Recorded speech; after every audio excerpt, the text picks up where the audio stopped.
నమస్తే. ప్రస్తుతం మనతో పాటు TDP spokesperson Latha Suryadevara garu ఉన్నారు. ఆయనతో మాట్లాడదాం. నమస్తే మేడం. మేడం, హైదరాబాద్లో కార్పొరేటర్ మీద దాడి జరిగింది. అది మహిళలే డైరెక్ట్గా ఆవిడని ఆవిడ భర్తని కూడా దాడి చేశారు. దీని గురించి మీరేమంటారు? అక్కడ corporator Vengal Rao Nagar division corporator Deedeepya. So నియోజకవర్గం ఎమ్మెల్యే వచ్చి జూబ్లీహిల్స్ నియోజకవర్గం ఎమ్మెల్యే మాగంటి గోపీనాథ్. సో అక్కడ ఎలా ఉంటుందంటే వాళ్ళకి గత 10 సంవత్సరాలుగా వాళ్ళ అధికారంలో ఉండేబట్టి మేము అధికార పార్టీలో ఉన్నాము అనే ఒక ధీమా ఎక్కువ ఉంటుంది. సో ఇప్పటికి కూడా వాళ్ళ అధికారం పోయిందనే ఆలోచనలో ఇంకా ఆ భ్రమలో నుంచి ఇంకా బయట రాలేదు వాళ్ళు. 3 నెలలు అవుతున్నా కూడా ఇంకా అధికారంలో ఉన్నామనేటట్టే ఉన్నారు. సో అక్కడ ఏమవుతుందంటే అక్కడ వాళ్ళు ఫ్లెక్సీలు మటుకు సంవత్సరాల తరబడి అలాగే ఉంచుతారు.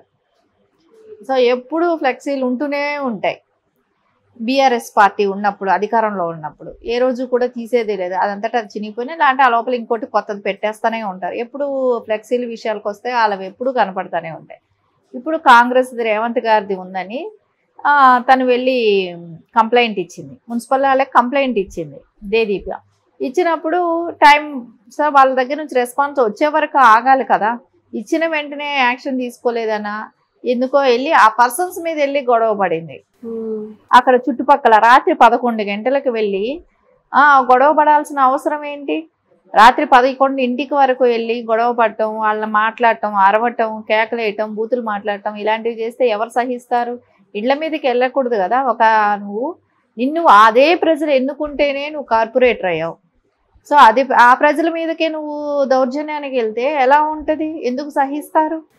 ఎవరు కూడా ఒకళ్ళ మీదకి నువ్వు తిరుగుబాటు చేస్తే వాళ్ళు తిరగబడతారు కదా. అది మానవ సహజం. సో అది ఎప్పుడూ కూడా అమ్మాయి విస్మరించింది. మనం వెళ్ళటం తప్పు.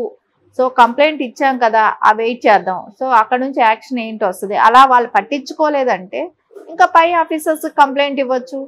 అంతేగాని మనం డైరెక్ట్గా పర్సన్ వెళ్ళిపోయి గొడవపడి మనమేం రౌడీయిజం చేయట్లేదు కదా. ప్రజలు ఎన్నుకున్నది రౌడీయిజం చేస్తావనా ఎన్నుకున్నారు? సో త్రూ ప్రాపర్ ఛానల్లో వెళ్ళాలి. సో అది నువ్వు ఉన్నప్పుడు పాటించుంటే, మీ గవర్నమెంట్ ఉన్నప్పుడు మీరు పాటించుంటే ఈరోజు ఆ అవసరం ఉండేది కాదు. మీరు ఏ రోజు పాటించలేదు. ప్రోటోకాల్స్ ఉన్నది మీకు తెలిసినవే కదా, ఎప్పుడు ఎలా ఉండాలి, ఎక్కడ ఎట్లా ఉండాలనేది మీరు పాటించలేదు. కాబట్టి ప్రజలు బుద్ధి చెప్పే టైం వస్తే ఇలాగే రివర్స్ అవుతారు. రివర్స్ అయినప్పుడు ఎవరు ఏమీ చేయలేం కదా. ప్రజల చేతులకి వెళ్ళిందంటే ఏ నాయకుడు, ఏ ఎమ్మెల్యే అయినాను, ఏ కార్పొరేటర్ అయినాను, ఆఖరికి సీఎం అయినాను, ఎవరు మినిస్టర్స్ అని ఎవరు తట్టుకోలేరు. సో అంతవరకు తెచ్చుకోకూడదు. సో ఎప్పుడూ కూడా ప్రజలకి అనుగుణంగా వెళ్ళటం నేర్చుకోవాలే కానీ ప్రజల్ని నేను శాసిస్తాననేటట్టు వెళ్తే ఇలాగే ఉంటాయి రిజల్ట్స్. అండ్ నిన్న బీఆర్ఎస్ ప్రతినిధి అధ్యక్షుడు కేసీఆర్ కూడా నిన్న మాట్లాడారు. మా ఎమ్మెల్యేలు అందులోకి వెళ్తున్నారు అంటే వేరే పార్టీలోకి వెళ్ళిపోతారు అని చెప్పేసి అంటున్నారు. ఒక 2-3 పోయినంత మాత్రాన మా పార్టీ ఏం పడిపోదు అని చెప్పేసి అన్నారు. దీని గురించి మీరేమంటారు? అంటే వెళ్తున్నదైతే కన్ఫామ్ అనే కదా చెప్తున్నారు. డిక్లేర్ చేసేసారు ఆయనే వెళ్తున్నారు అనేది అయితే ఉంది. కానీ ఒకరిద్దరు అని అనుకుంటున్నారు. ఒకరిద్దరు అనే మాట అసలు అవాస్తవం. ఇంకా చాలా మంది కౌంట్ ఎక్కువే ఉంది. ఒకరిద్దరు ఉంటారేమో కానీ వెళ్ళిపోయే సంఖ్య ఎక్కువగానే తెలుస్తుంది. ఏదేమైనా ఈ ఎలక్షన్ల తర్వాత మటుకు మొత్తం మూకుముడిగా వెళ్ళే అవకాశాలు అయితే ఎక్కువ కనపడుతున్నాయి. సో ఈ ఎలక్షన్స్ వరకు ఉంటారు. ఇదే సిటీలో ఉన్న వాళ్ళు కూడా చాలామంది ఎమ్మెల్యేలు, ఇలాంటి కార్పొరేటర్స్, సో వీళ్ళంతా ఎప్పుడు అధికారం ఎటుంటే అటు ఉండాలనుకునే వాళ్ళు చాలామంది ఉన్నారు. కాబట్టి డెఫినెట్గా వెళ్ళిపోయే అవకాశాలు చాలా ఉన్నాయి. అండ్ రేవంత్ రెడ్డి గారు కూడా ఒక మాట అన్నారు. నేను తలుచుకుంటే మీరు మీ బీఆర్ఎస్లో మీరు 4 మిగులుతారు, మీ కుటుంబం మాత్రమే, మిగతా వాళ్ళంతా మా పార్టీలోకి వచ్చేస్తారు అని చెప్పేసి అన్నారు. అది సాధ్యం అంటారా? అంత ఉండకపోవచ్చు కానీ ఎంతో అంత అయితే కొంచెం రియాక్షన్ అయితే ఉంటుంది. సో వాళ్ళ పార్టీలో ఎంతమంది మిగులుతారనేది పెద్ద సంఖ్యలోనే, పెద్ద మొత్తంలోనే వెళ్ళిపోయే ఆస్కారం అయితే కనపడుతుంది.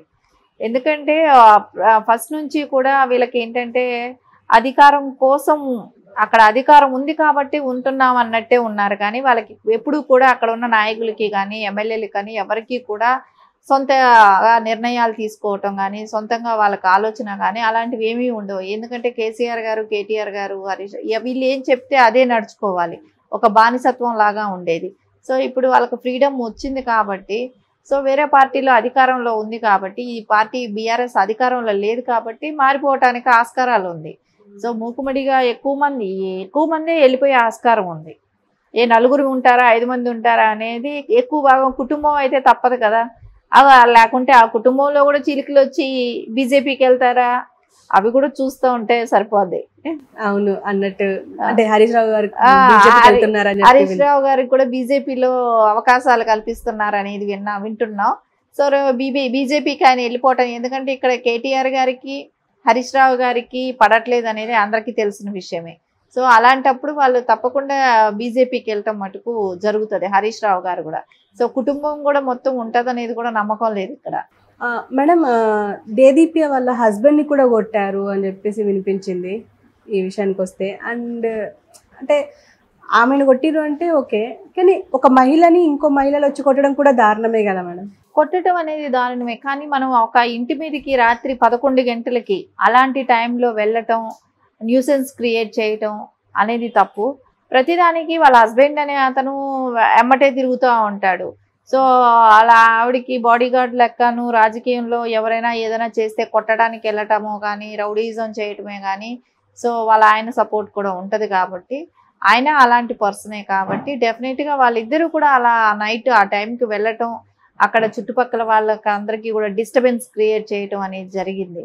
సో డెఫినెట్గా వాళ్ళకు అనిపిస్తుంది కదమ్మా, ఈ మనం ఎన్నుకున్న కార్పొరేటర్ ఇలాంటి పరిస్థితి క్రియేట్ చేస్తుంది అనేది. ఏదున్నా త్రూ ప్రాపర్ ఛానల్లో వెళ్ళాల్సింది, అలా వెళ్ళకపోబట్టే ఇలాంటి దుస్థితి వచ్చింది. అక్కడ లోకల్ ఎమ్మెల్యేగా ఉన్న ఆయన కూడా ఖండించాలి.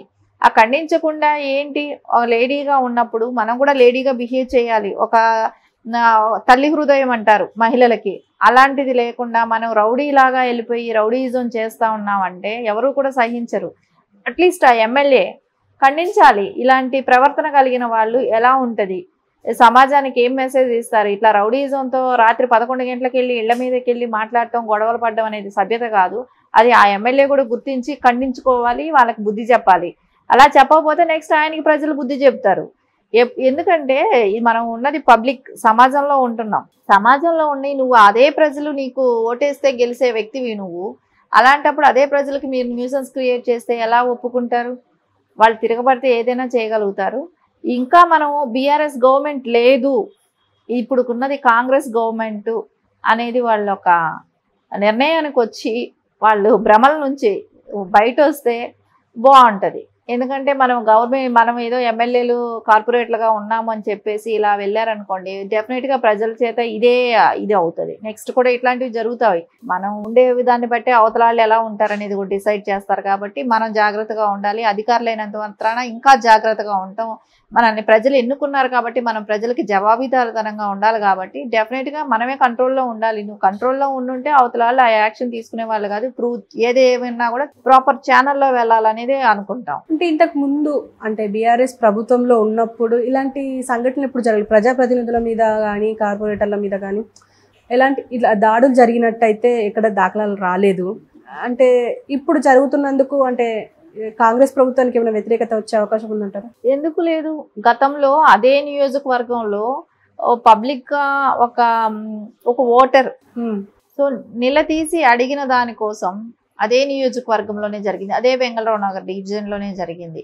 నిలదీసి జరిగిన తప్పులను గురించి నిలదీసిన దానికి ఒక ఎమ్మెల్యేని కేసు పెట్టారు, ఎస్సీ ఎస్టీ కేసు పెట్టారు ఆ మహిళ మీద. ఎందుకు జరగలేదు? అప్పుడు వాళ్ళ గవర్నమెంట్ ఉన్నది కాబట్టి అన్నీ మాఫియా అయ్యాయి. ఇప్పుడు అది కాదు కదా పరిస్థితి. మారినప్పుడు అన్నీ బయట వస్తాయి. అప్పట్లో ఓన్లీ సోషల్ మీడియాలో ట్రోల్ అయినాయే కానీ న్యూస్ ఛానల్స్ కూడా వేయలేదు.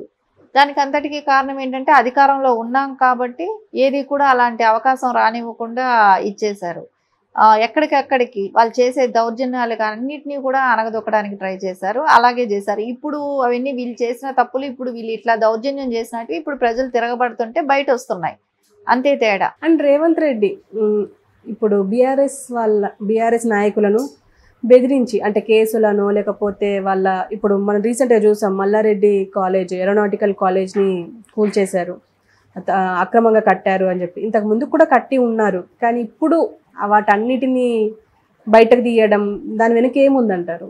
మల్లారెడ్డి కాలేజ్ గురించి అది ఇంకా అది వర్క్ జరుగుతూనే ఉంది, ఇది ప్రాసెస్ నడుస్తూనే ఉంది. సో వాళ్ళు వెళ్ళి ఆళ్ళ నరేంద్ర గారితో వెళ్ళి ఉప సలహాదారుల గారితో వెళ్ళి మాట్లాడటం జరిగింది. సో తర్వాత కూడా ఇంకా డెసిషన్ తీసుకోలేదు.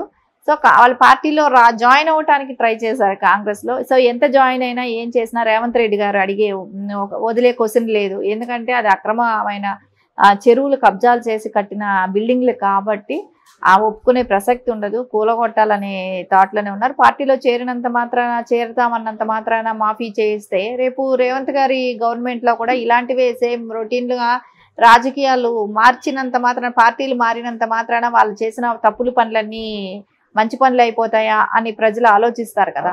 సో డెఫినెట్గా కూడా రేవంత్ గారు కూడా అది ఏదైతే అక్రమ స్థలంలో కట్టారో దాన్ని ప్రాసెస్ అయితే కంటిన్యూ చేస్తారని అనుకుంటున్నాను.